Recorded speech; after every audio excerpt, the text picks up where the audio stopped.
আগে বোমা গো না না না যেতে দেব না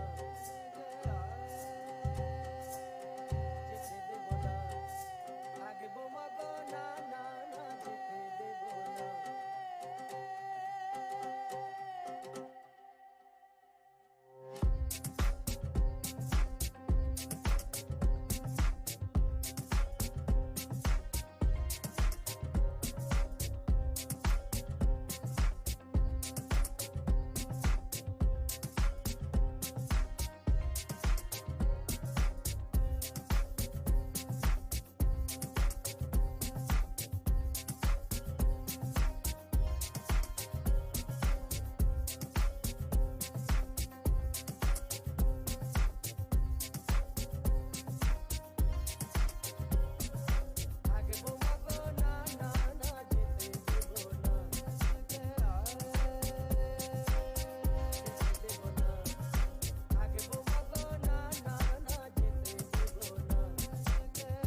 Hey, little brother.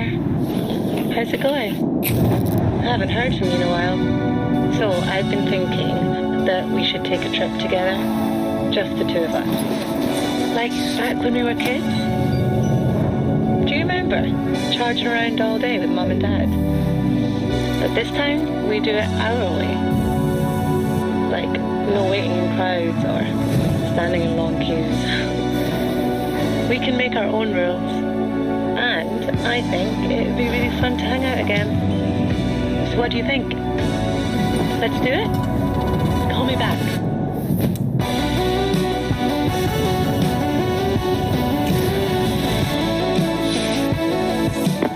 Hey sis, sounds awesome. You're so right, time just flies by. And you know what? I know the perfect place.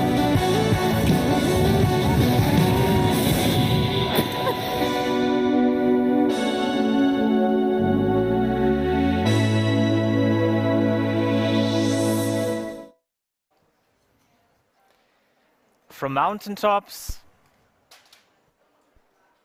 to online shops. Exploring sustainability with Tradebyte and Mammut. Recycling companies are massively ramping up recycling capabilities in 2023. Vogue fashion. Digital product passports are the next big thing in the fashion and lifestyle industry. Harper's Bazaar in the February edition. And circularity is here to stay. It's time to end linear business models. Trust trace. Welcome OMR, welcome Hamburg, welcome to this masterclass. My name is Steffen Hack and I'm the head of enterprise at Tradebyte. I'm overseeing all major brand partnerships at our company, and I'm very honored and grateful to welcome on stage one of our trusted partners and friends, Pia-Maria Laux from Mammut. Hello. Do the fist. Hi. Very honored to be here today. Thank you so much for being with us today, Pia, and talking about sustainability. And you know, my family name is Hack. So I thought, what better way to start this masterclass with gemischtes Hack and Awesome. 5 schnelle Fragen an Pia to get you know a bit more. So here it is, 5 schnelle Fragen an Pia. Pia, what are 3 items that you would take on any outdoor trip? Okay, of course, the Swiss knife, because Swiss brand, living in Switzerland, that's what we got. A water bottle, always very helpful. And then the Cliff Bar to survive in case I get too hungry. In between, I would You say. told me yesterday the Cliff Bar is always with you, Always even at with- work. Even at if you're work, hungry. before presentations. Makes sense. Then what's something you've always wanted to try but you haven't? A lot of things, I would say. But in the context of the outdoors, it would be like ice climbing, which looks very cool. But yeah, I'll have to get there. Nice one, thanks. What's your favorite outdoor spot? That's actually difficult because I live in Switzerland and we have beautiful mountains, really beautiful landscapes. But I think my favorite spot is a bit boring. It's like behind my grandma's house, there's a little waterfall. And we always used to play there as kids. So that's Good childhood memory. it's not like in the picture there, but it's a cool place. I can understand that. Yeah. Nice. What's your absolute love product? Absolute love product. Yeah. So if you have the opportunity to Google Halo suit, it's a it's a really super technical Mammut alpine suit. I do not wear it for that. Actually, it's of 2 parts, and then the upper part is like a crop jacket, and you can also wear it as a normal kind of stylish jacket. So that's a fun product I love. Thanks for sharing. And last but not least, how would you spend your days if you had unlimited time and resources, Pia? Unlimited time and resource. I would just like invite everybody I meet on my way, like travel the world, bring my friends, invite everybody, just have a great time, eating, exploring, doing sports together, having fun, meeting new people again. I think that's what I would just do for all my life.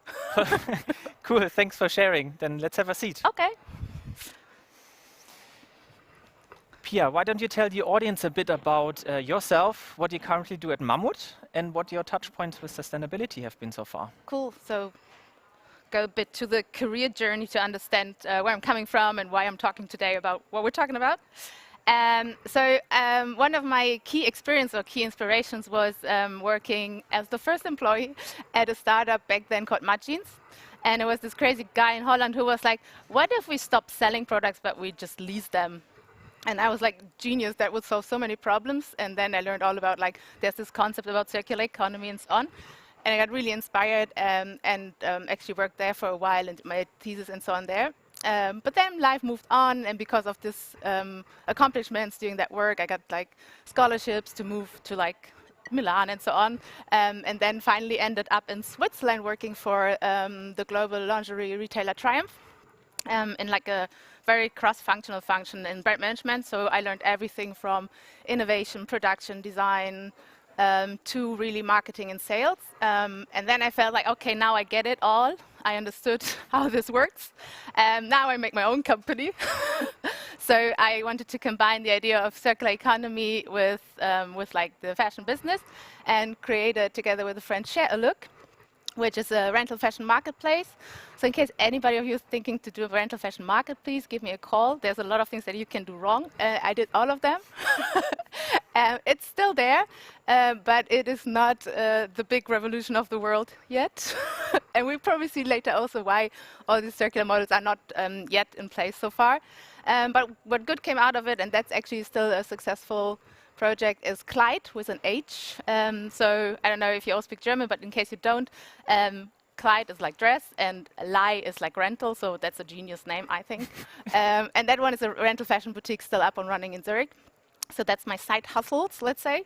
And since 2021, I joined Mammut because I was looking for a company that is following like circular principles and loves nature, but also has the commerce part to it, which I also really like to build. And here I'm responsible for everything that's to do with marketplaces, from assortments, technical, exciting topics, and also the marketing and activation, so content production, everything. Yeah, so that's what I do at Mammut, and that's why I talk today about this topic. And now you can explain why you're here today. Thanks a lot. Before joining Tradebyte, I was actually working for more than 16 years for Adidas. So I was trading, merchandising, and launching sporting goods products for almost two decades.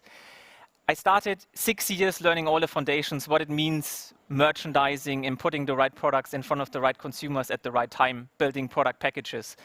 And it was a great time because with more than 55 stores, you got to see so many different types of consumers, and obviously also sustainability consumers.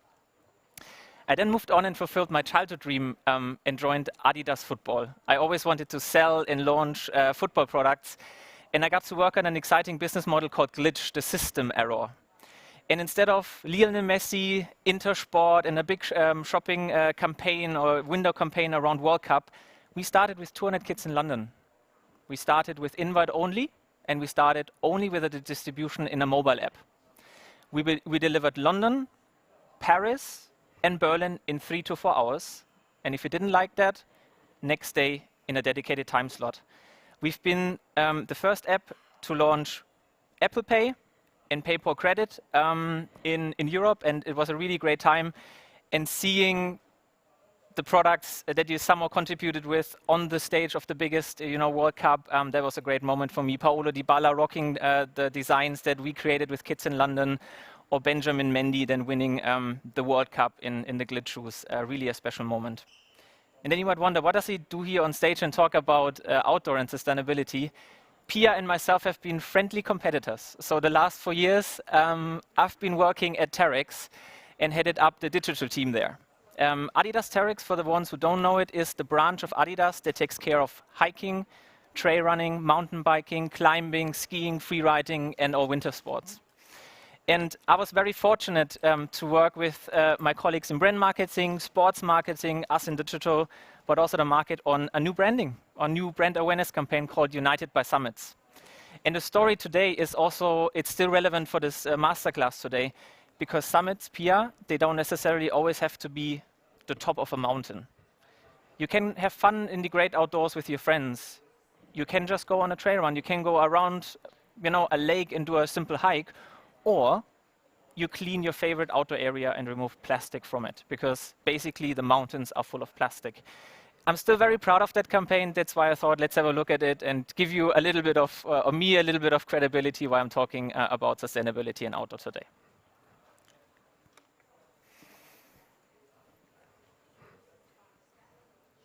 I hope that works.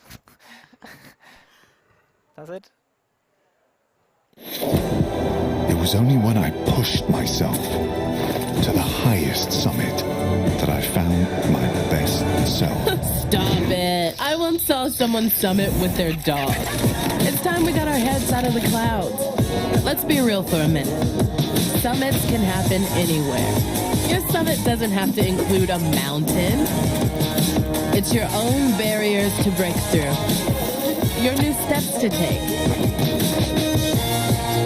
And this crew, they know when one summit, we all summit.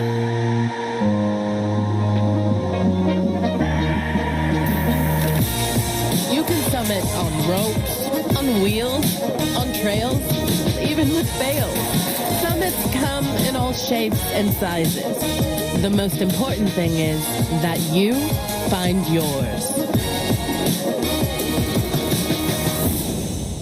The great thing here is there's a common understanding in the outdoor industry that we need to be more sustainable. There's also an agreement that we need to give access to more people when it comes to outdoors. There are many communities out there that are shying away. They don't know what to do. They are uneducated. They don't know which products to buy. And I think the whole industry is working against it, and that's really nice. So let's kick it off and talk a bit now about Mammut. Many of you in the audience should know the brand, but for the ones who don't, Pia, why don't you tell us a bit about the history and also the now of Mammut? Okay. Wait, I make a little test. Who knows Mammut? Ah, yes. Brand awareness. Awesome. Cool. I still give you a little bit of context because that you might not know. It's actually a really old brand, or let's say we have a great heritage. It was founded in Switzerland, of course, in 1862 by Caspar Tanner. You see, this is how it started. And originally, Mammut used to make ropes for farmers, so it was really for agriculture. But then after the Second World War, there were also made ropes for like climbing and mountaineering, and that's how the whole mountaineering history started. And then there was the development of the first real avalanche safety tools like the Barryvox that we still do, and that originated out of producing it actually for the Swiss Army. Do you know what the Barryvox is? No. Basically, it's when you go like ski touring or like really into the mountains, then you can wear it, and it you can like in case there's an avalanche and you get under it, then you can get detected and rescued. So that's a very important tool to have with you in case you go really into the mountains. And that is something that's still going on, and we're still producing this item. It gets improved, of course, all the time, but it's an item we're very proud about. And then, Mammut continued to add more and more items that you need into the mountains, like climbing equipment, really also apparel, sleeping bags, anything that you need to have the best outdoor experience and that helps you to be safe in the mountains. And then actually in 2006, which I thought is an interesting fact, kind of already, Mammut started really to make a plan in terms of sustainability and an agenda on how to improve social responsibility and also environmental responsibility. So here we are today, and in 2022, because that's like last year's numbers, but it's still kind of the same. It's a global company with like 850 employees, headquarters all over the world. But still, of course, the core and the heart is still in Switzerland, where the innovation and everything happens. Yes, so that's an outline where Mammut comes from. Thanks a lot for sharing that, Pia. Then let's now talk sustainability and start with a little bit of a quiz. If you could be so kind and take out your mobile phone and scan the following QR code. I hope this is going to work now. Fingers crossed. I've tested multiple times. For ones who just go on the Slido website, it's 404-3894.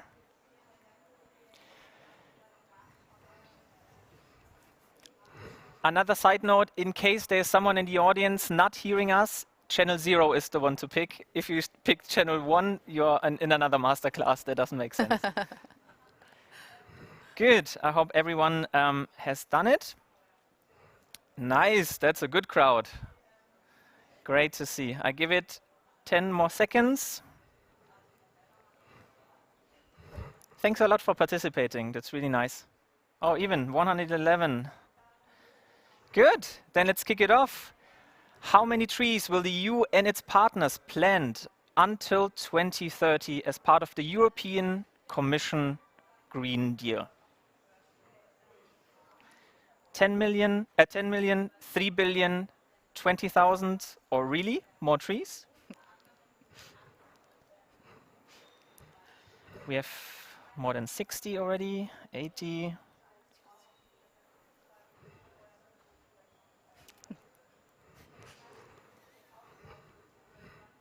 Good. Everyone voted.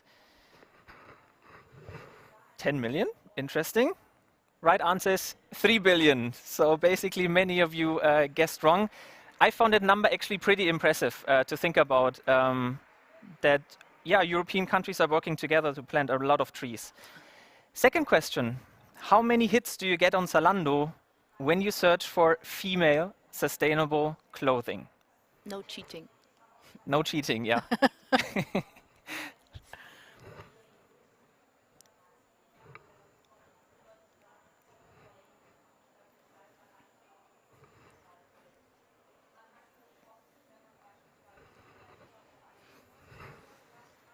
Nice, we are there. Tight race, 10,000 or 68,000, and the correct answer is 68,000 articles. I was also pretty surprised about that one. Almost 70,000 articles flagged as sustainable, and we will talk about it, what it means, and also the challenges and opportunities there. How many countries in the world have fully or partly banned plastic bags?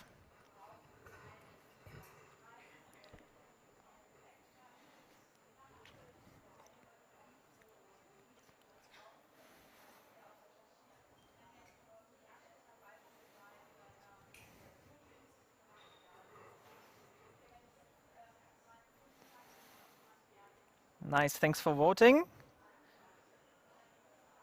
Correct answer, over 100. Over 100 countries already signed an agreement to fully or partially ban plastic bans. Also for me, a fact that I didn't know and really surprised me when I did research for this masterclass today. We have, it seems, a lot of winners, but Veri, Katharina, Anna, Johannes, Benjamin are just some of them.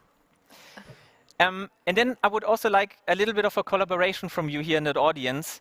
If you could be so kind and write a little bit of topics that are really important for you when it comes to sustainability. We are hoping to pick one or the other up during this masterclass and or later in the question and answer part.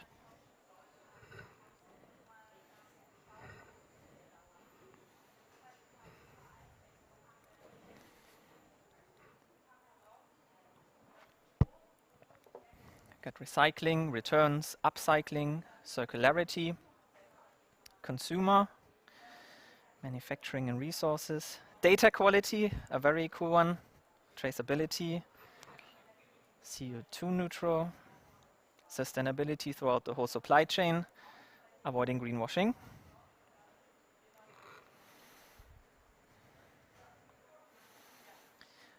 What I like, a lot of good ones that we will also tackle in course of that masterclass. Cool, thanks a lot for your participation. And one thing popped up as well, which was the consumer. And it always makes sense to start, with the heart of the whole journey and the consumer. And that's why Pia and myself want to talk about a little bit the consumer. Pia, I think there are different sustainability consumers out there. My personal observation is you have a big majority who just want to know, is a product sustainable or not? Yeah, it's sustainable, I buy it, I don't want to know more. And then you have definitely a small percentage, they want to know everything about the product. Material composition, how the second and third factory is, in terms of labor, every detail across the supply chain, every certificates, etc. So that's definitely something that we all need to cater for in the e-commerce world. I also found that there are differences across the different age groups. And what's great is that this Gen Z is very sustainable and they want to become greener in their purchase behavior. And you see this in an article from Business Wire. It's great to see that they're also, demonstrating, fighting for a greener planet and really being the voice of this generation. At the same time, you see an ambivalent behavior. Why can't Gen Z quit fast fashion? You see Amazon hauls, Shein hauls, you see billions of views on social media, And that's a behavior that is a little bit weird to understand. It could be an educational problem maybe. It could be following the wrong influencers and not giving the right voices to the right people. How do you see this at Mammut, Pia? Do you also have different types of consumers, or do you see something in the field of education? Yeah, I mean, generally, of course, we're working on consumer profiles a lot, and our marketing team currently is again evaluating the whole market and making analysis and putting a lot of data. Oops. Yeah. So for you, I picked 2 consumer profiles now, which I think are quite interesting for this topic. One is the alpine athlete.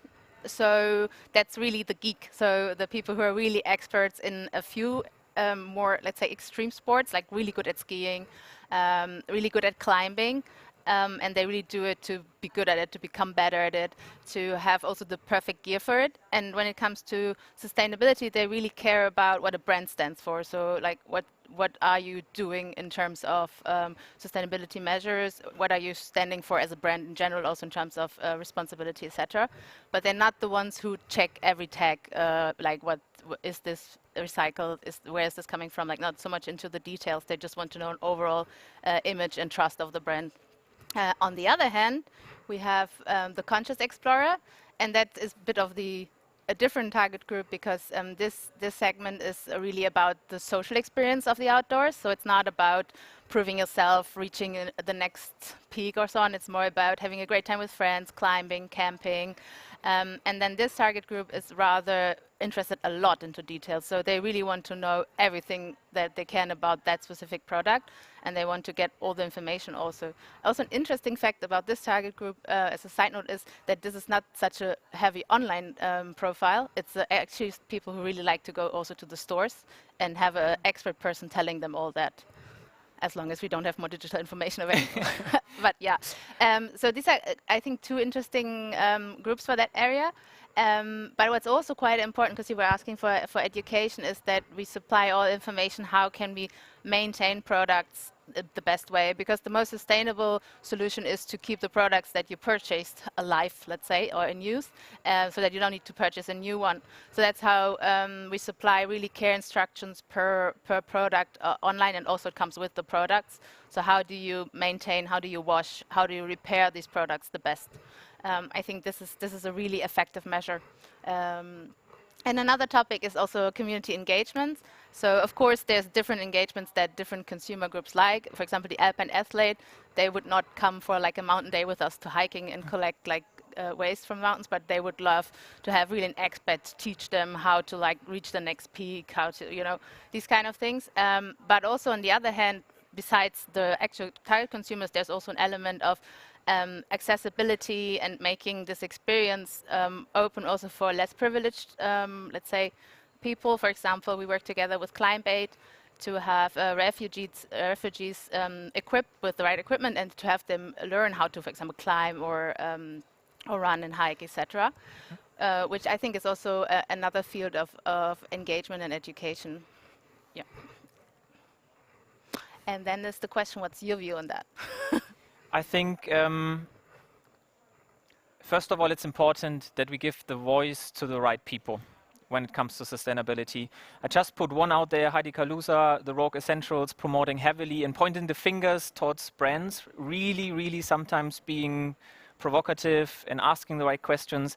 I think the industry, a lot of brands, we all need to give more voices to those people, because it's been proven, and I put one article out from the Harvard Business Review, the more you hear about it and the more you interact with a topic, the greener you get, and the more sustainable are also going to be your purchase decisions. So I think education is a very big part. And for me, it doesn't stop at purchasing products.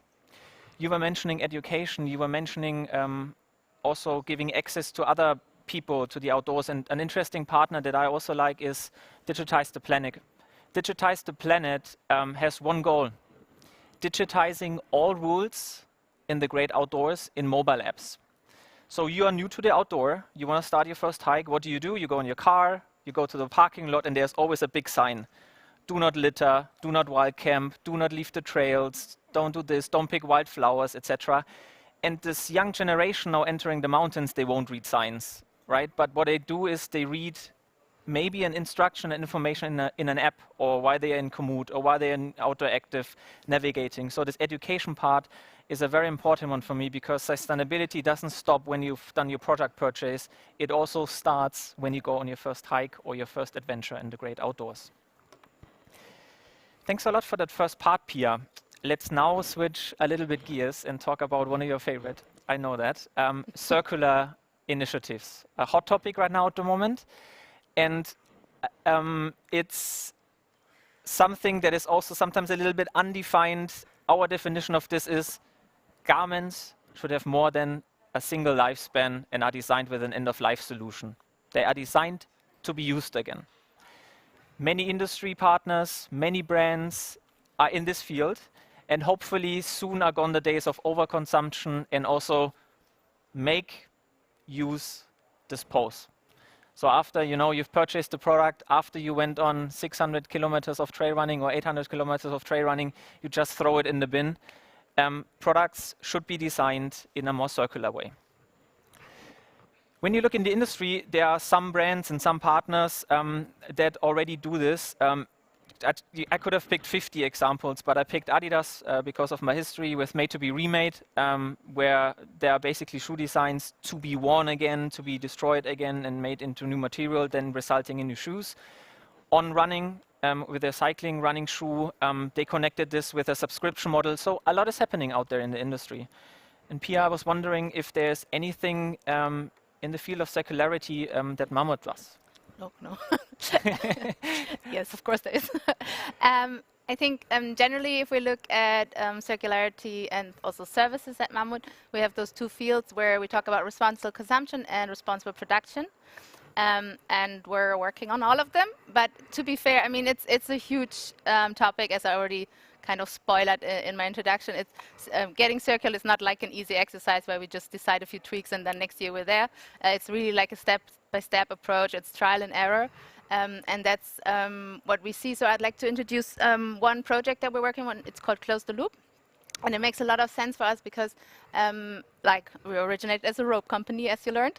So we take old ropes and then we recycle the material and we use them to produce T-shirts out of it. That's like kind of a first project where then you can basically scale it later on. And then I brought you a little movie to explain it.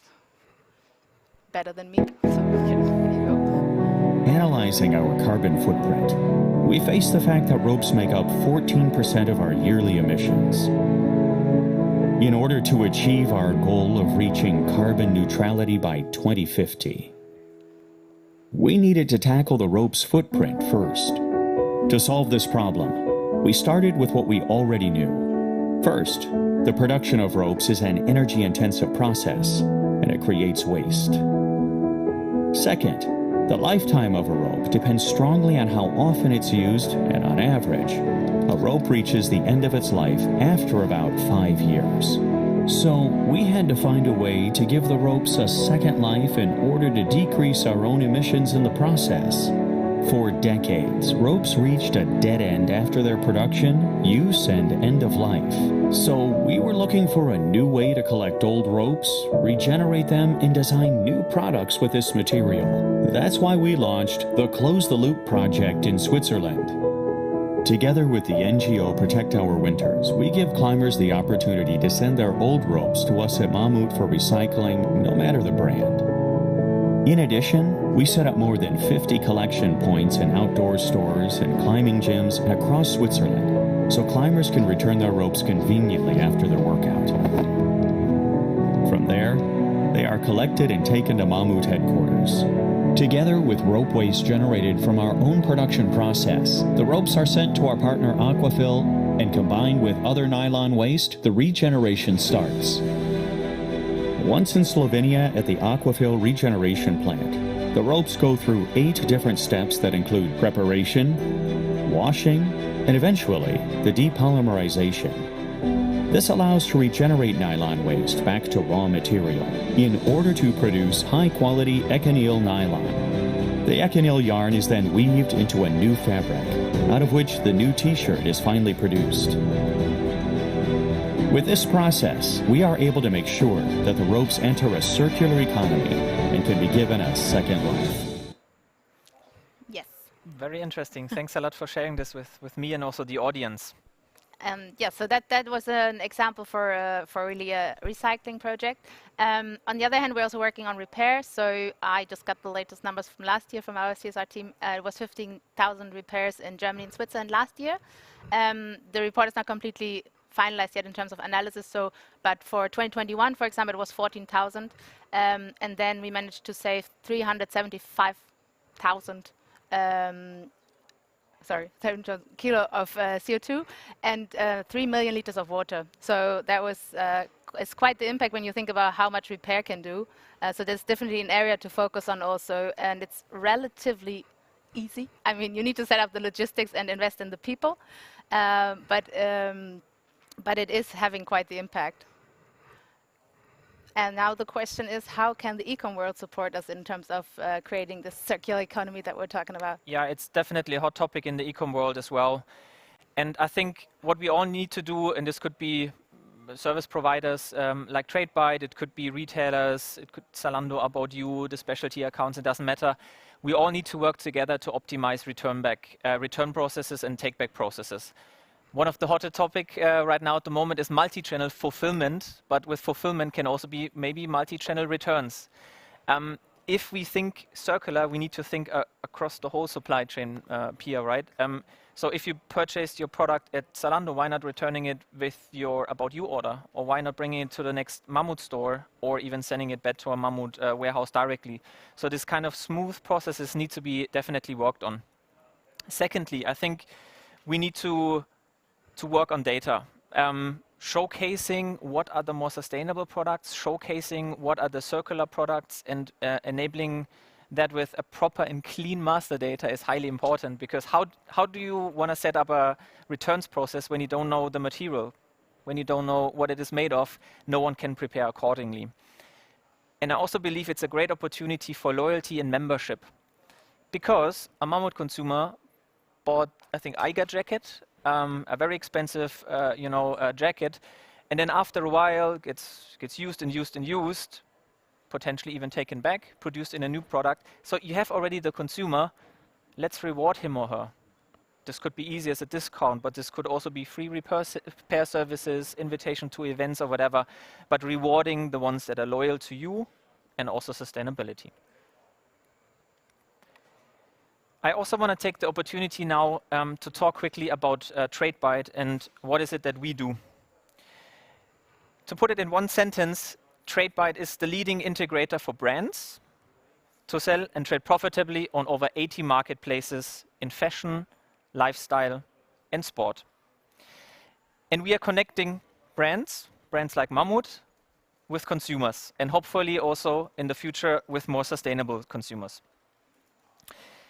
We have by now more than 400 employees, have 3 offices, one in Ansbach, where our headquarters is, London and Cheltenham. And we are since 2016 fully owned by our mother Zalando. And since 2021, we have joined forces with another company, our sister company Intertwined, now everything under the name of Tradebyte, powering the whole D2C marketplace revolution. Tradebyte is working together with more than 1,000 brands, as mentioned, more than 80 marketplaces, and we have more than 10,000 connections between brands and those partners. We are active in 33 countries, have 1,200 accounts trading on our platform called TB1, and last year 6 billion GMV ran over our platform. It's important to mention Tradebyte has one home, and it's lifestyle, fashion, and sport. We don't want to do washing machines, we don't want to do tools. Our domain and our strength lies in fashion, lifestyle, and sport. And you might wonder, how do we do this? Number one, we invest in the right people. We need to invest in people who understand the fashion, lifestyle, and sport industry. Number two, we need to work on our product the right way, so all the capabilities are fulfilled and all the newness or innovation topics are integrated in our platform. We need to work with bigger brands on customization, because big brands have slow ERP system, sometimes not the best API, so we always need to be a little bit agile. And last but not least, customer and consumer obsessed. that's why we're here basically today, Pia, right? To talk about sustainability or other topics, inclusive sizing, membership, etc. You need a partner who understands fashion, lifestyle, and sport the best way, and this is what we do at Tradebyte. These are just some of our partners or marketplaces where we have connections to. We call it our super retailer network. And basically, we have the who is who of the fashion, lifestyle, and sport industry in our portfolio. Many of those leaders are under NDA. But just to name a few, Mammut, of course, but also Puma, Fanatics, Essex, O'Neill, FC Bayern Munich or Borussia Dortmund, but also the fashion part like G-Star, Esprit or Karl Lagerfeld.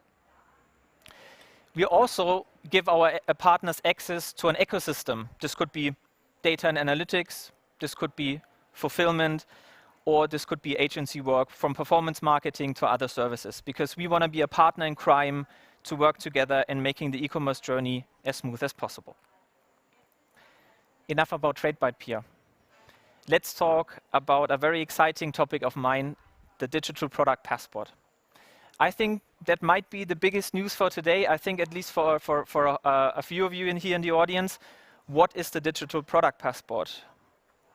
Let's have a look at the video, and I hope it's working. Just a second. Now it crashed. Okay, just a second. Let's start again. Here we go.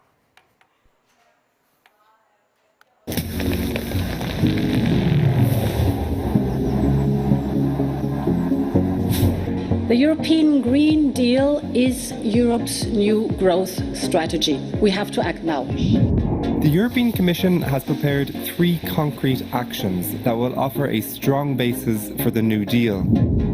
I want Europe to become the first climate-neutral continent in the world by 2050. Real benefits include zero pollution, affordable and secure energy, smarter transport, and high-quality food. The Just Transition Fund will leverage public and private money, including with the help of the European Investment Bank. All these will contribute to a global Green Deal. No one will be left behind. We will deliver a sustainable Europe investment plan. Our €1 trillion of investment would give investors confidence to make long-term decisions on environmentally responsible projects. This will mean new jobs, a cleaner environment, and a better quality of life for people. We Europeans are ready.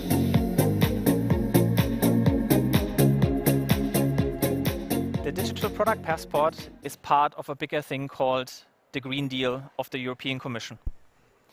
And the goal is that any product that gets its way into the European Union, gets traded or sold, needs to support energy efficiency, needs to be sustainable, needs to be repairable, and ready for an end-of-life solution.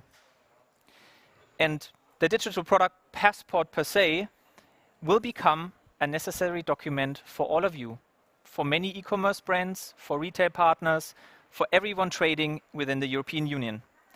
And it consolidates data right from the start. That could be material composition, it could be the factory, it could be the date of production, up until the end of life. And it's not a piece of paper that you can just put on a hashtag. It has to be a QR code, an NFC tag, or RFID, if I'm not mistaken. Correct. Because it needs to be updatable and it needs to be adaptable depending on the journey you're in, the life cycle of that product. What data are we actually talking about?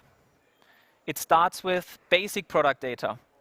Name, model, badge, which manufacturing company, do we have warranty, and the brand. Number 2, material data. Where did the material come from? First, second tier factories, etc., and components. Infos about the supplier. Ownership data. Where are we in the life cycle? Has it been already prepared? How many times was it returned? Right now, many marketplace partners are showing return quotes of articles, so that's also a very hot topic. Repair data. How many times was it repaired already by whom? And is the product repairable at all? So the repairability. And sustainability data. What is the carbon footprint of the product? What's the distribution phase or use phase? And it's going to be mandatory by 2026, and the first pilots will start in 2024. So it will come our way anyway. So it's a big, big topic for all of us. And you can imagine from one small little attribute on Zalando saying sustainable to this kind of big data that we all have to cater for. It's a big journey and definitely a big challenge. Speaking of challenges, what opportunities and challenges do you see, Pia, here? Yeah, because then I have to deal with it. And yes, you have to deal with it. I have to feed it into Tradebyte also. Yes. So basically, I think one, to start with, this communication is a big challenge, right? Because now we have this task to have all this data available, and we have all these stakeholders, especially when we're talking like fashion, outdoor, sports. There's a huge network of stakeholders, and we all want to be talking the same language. We want to be using the same terms and have a common way of communicating this. So this is something we would need to be clear of. Then another challenge, I think, it's data and systems. So I've worked at a few companies, and then usually you always have like your ERP system, but you are special, so there's a little tweaks in that one. So then that probably doesn't have the right requirements now to feed in all the new data, so you need to make updates there. And then probably, yeah, so there's a lot of challenges also internally for especially brands, I think, but also suppliers on how to store that data, how to internally organize the data, who's responsible, all these kind of things going to be a lot of fun. For the upcoming seasons, I think. It already is kind of, but it will get even more intense. And then, indeed, carriers and storage, I think, is also a bit of a challenge. Of course, like QR code, NFCs, and RFID technology, that's there. It's been trialed a few times already in the apparel, but then you would need to include that in your supply chain, right, and into your products, but also storage. Like all this data will be massive data, right? Everything we're wearing here will have a history. Like every product will have its own CV basically with it, and then you need to store that somewhere. So then we say, okay, we use blockchain technology. Then blockchain technology has also a lot of environmental impact. Then we need to check, okay, how high is that impact? Does it make sense? And what's the solution? And so, like, there's a lot of question marks and a lot of things to do, but that should not get us less excited. Actually, what is this for? It's to get finally to like enable circular business models. So I'm really excited about this one. It's actually a sketch I made like years ago. And it's still not entirely possible, but I think with the digital product passport, actually all these loops will be possible, because then, let's say you want to rent a garment, you would know who is owning the garment at the moment, who is like, or you could just like decentralize the whole kind of product life cycle instead of now having to have it all like centralized in terms of information. You can enable the reverse logistics, you can repair, you would know where, like, how to design the products better, etc. So like all this will be possible, I think, quite soon. So as I mentioned, like you will have more information on the product life, which means designers can really improve products to last longer, more and more with like actual data insights, and not like guessing why it gets returned more, but you will know why there's problems. I think that's an important one as well for overconsumption. Yeah, you mentioned this exactly. made to last, this, Yeah. you know, they should last a very long time. I think you can get all the product insights from that and create better products. It's a good one, yeah. And then, I mean, currently we're all quite excited about the second-hand opportunities also with the outdoors and the vintage styles that we can find. I mean, internally we're all like always Googling on all the marketplaces, oh my God, that's such a cool item. And then actually it will enable you to really know that it's actually a true, like it's iconic, it's a Mammut item, so you will prevent counterfeits. I think it will really help also in terms of authenticity and ownership.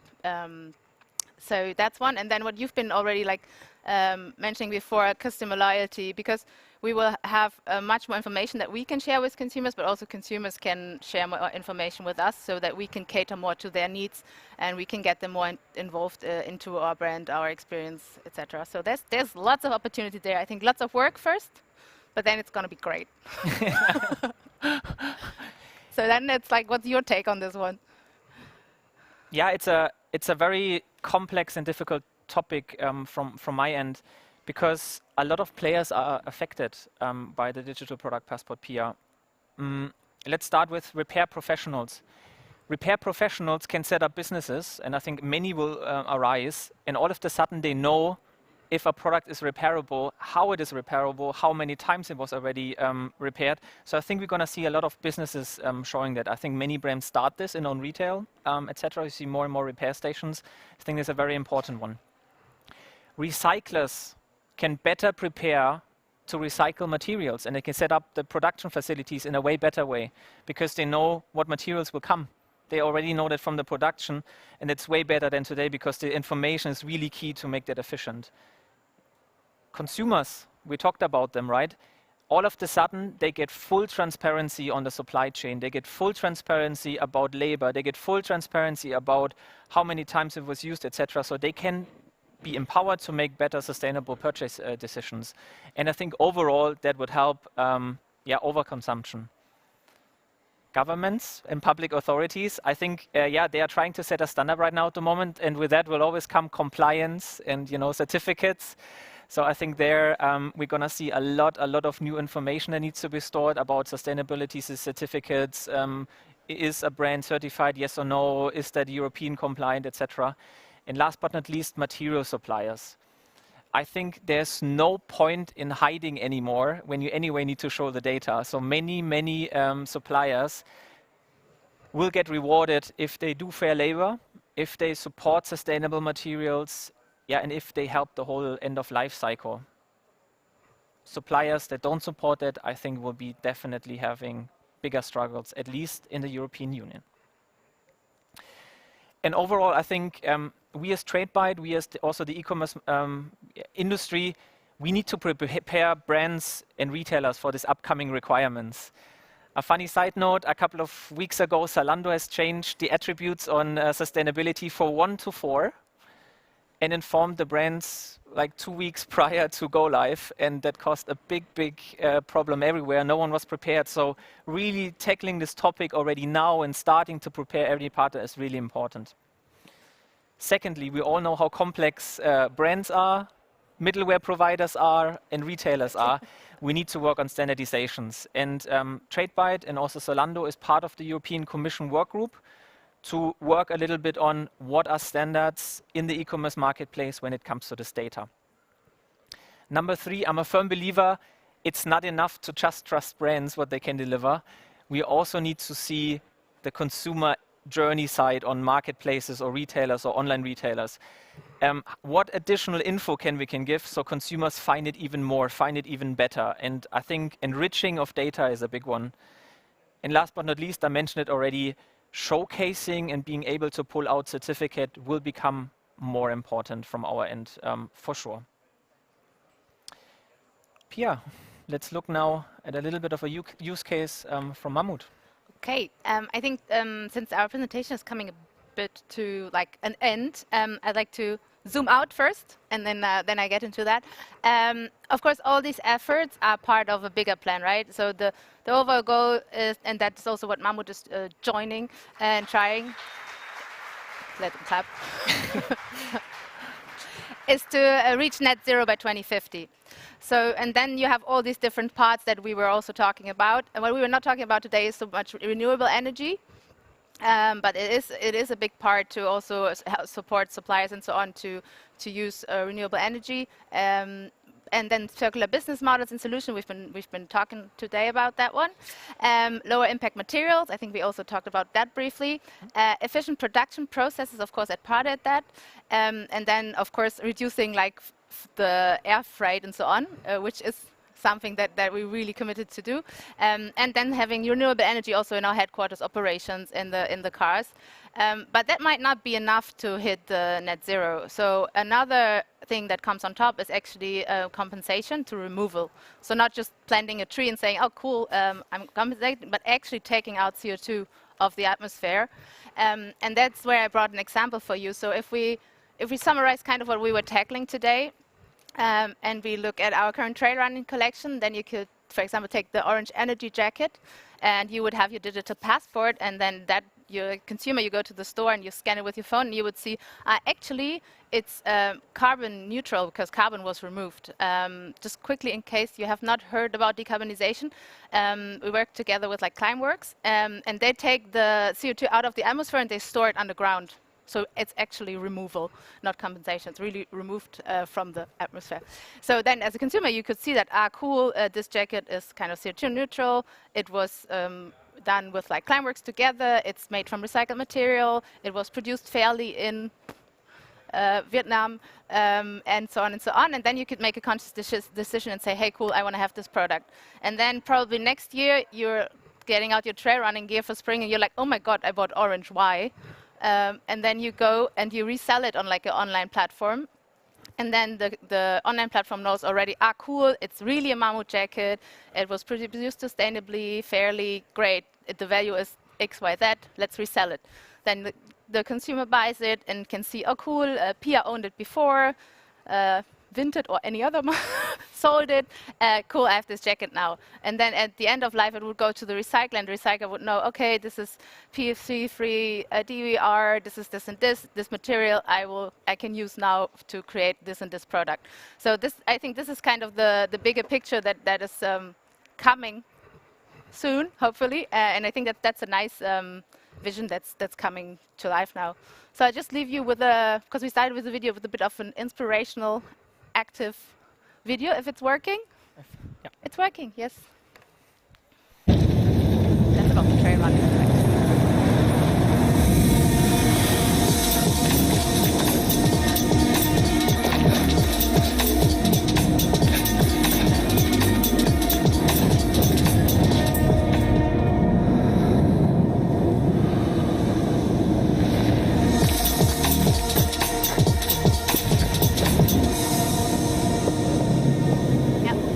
The 100% decarbonized collection.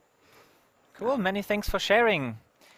Then let's move a little bit into Q&A, and maybe I get the help from our technical assistants a bit. Is it possible to get a mic? Or maybe not, huh? Because of our tool? Because of ours. Is that possible? A little bit of a pre-warning. This masterclass is called Exploring Sustainability, Not Solving. So we won't be able to tackle every question around sustainability, but we are trying our best. Would there be any questions coming from the audience? Does anyone have a question that Pia or myself can answer? Or we can discuss together. Or we can discuss together. There's a hand. There's a hand. Yeah.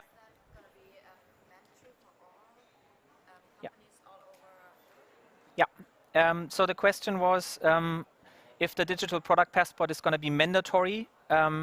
Yes, it's going to be mandatory for everyone who wants to trade within the European Union. This could be producing inside or then importing. So yeah, we all have to cater for that. Sorry, it's only possible to get 2 mics. Then I do it like this. It's okay. Hi, nice to meet you. I'm Cindy from About You. Yes. For the presentation, Cool Energy. I have a question for the rope recycle project, actually. So how do you promote it? So how is the adoption rate in the country? How do you promote it? People use it more? Okay. That's cool. Thanks a lot for the question. So the question was how the rope project gets promoted overall, and how do consumers know about it, and yeah, how do you advertise it a bit so yeah it becomes more popular? Yeah, I mean it was advertised via the social channels and on their own homepage, but definitely with the increase of the importance of these kind of circular projects, I think also communication will ramp up more, and then also we're looking more also into offline engagements and having like really activities more. What do you mean with offline engagement? Like really events engaging local communities rather than only working digital. Maybe I missed it, but what I liked about the video was you also were working together with climbing gyms, so where the consumers are and not only the point of sale. I think that's also was a smart one. Exactly, be where the consumer is a big one, especially when it comes to climbing, of course. Super, thanks a lot. Any more questions? Sorry, it's a little bit awkward without mic, but just walk around.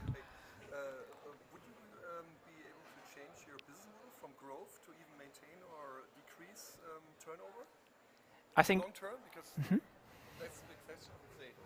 it is the ultimate question. I think. Sorry. The question was if business models will be in danger a bit because of if we reduce overconsumption, if we work in circular economy, etc. Is that growth finite or unfinite? Right. That's the essential question. I personally believe consumers will always buy products in some way. That has always been the case. They want to show off, they want to represent a certain status, right? That's why some men wear tights and suits and want to show off. Some people wear the latest sneakers. I think that won't go away. And I also believe that it's better to tackle the problem when it comes to the big marketplaces and big brands than trying to sell 200 t-shirts. No disrespect, every initiative is really important, but I think tackling it there is really, really important. I think there are a lot of opportunities, because if you take back a product, then recycle it and make a new one out, I think you can come up with new business models. On Running tried it, subscription models, etc. So I think customer loyalty is getting more and more important. You need to work with the consumers you have, not always try to buy new ones. I think that's the opportunity that I see. Loyalty and really, binding the consumers to your brand. I think that's how I would do it. It's not an exact answer, because I don't have a crystal ball, but I believe that definitely the loyalty one is a very interesting one for brands, and I think there will be a lot of growth. Were you wondering about degrowth, or? Yeah. Yeah, interesting one. I think, like, personal opinion, like as there is a part too where you also say in circular economy that we are in a circular system and on a planet that is kind of moving in this way, right? Everything is moving in circles, everything is growing and dying. It's not that the Earth overall is growing all the time, right? So we have a limit as on this planet as humans, and currently the linear economy does not follow that logic at all, so it's always bigger, faster, more. Yep. And then of course you don't want to introduce a new economic model and say, by the way, growth is not part of it, really. So there's always like the communication of, yes, circular economy can bring X, Y, Z new jobs and so on, and it can. But probably it doesn't mean that everything will continue to grow. It just renews parts of the current economy. And probably that's not a bad thing, because how much more do we need also? So that's also a society topic that will also have to progress here. Yeah, thanks a lot, Pia, for sharing. Then it's the end of our masterclass, and we hope you got to see an exciting outdoor brand, Mammut, and some exciting news about sustainability. I want to end with an open invitation to all of you. Let's work together. Let's work together on standards, also regarding data, and try to push sustainability further. Thanks a lot. Thank you for having me. Thank you. Perfect.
surrounds us, all the things that matter, come to the surface for air.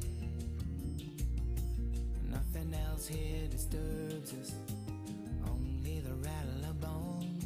We got skeletons locked away, you and me. Drink with me, share wine, sit with me and break bread. The time has come now to make amends. I say, hey brother, got a whole lot more than we bargained for, yeah. I say, hey brother, I go along with you if you ask me to.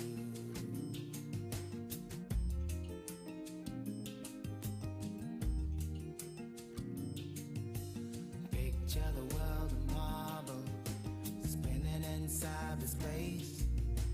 Picture the world in small place. Picture us all connected from the first world to the third, from the butterfly wing to the hurricane. No matter what you got.